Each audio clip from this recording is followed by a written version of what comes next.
Finally, on the midday news, Nigeria's legal and political community gathered in Abuja to honor the legacy of late legal icon Tunji Braithwaite 10 years after his death, which renewed calls for the federal government to institutionalize his contributions.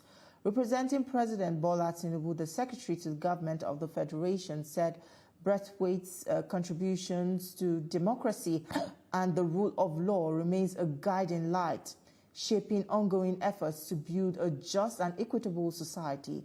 Speakers at the event moved beyond tributes, urging the federal government to establish a Braithwaite Center of Excellence in Abuja to preserve his legacy and advance legal and democratic studies.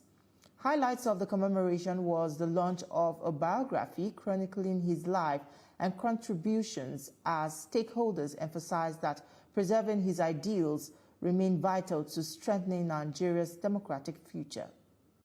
Dr. Braithwaite's legacy is cemented not only in his monumental achievements, but in the entire administration of a nation.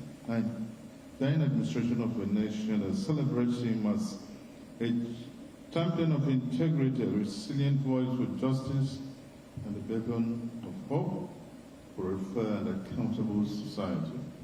Lagos was not merely where he lived, it was where he practiced, where he protested, where he litigated, where he organized his law chambers on a question of streets, Yaba. This, his presence in the courtroom of Lagos, his convergence of scholars and rights activists at his home during the 2012 fuel subsidy protests, all these are inscribed in civil memory of Lagos.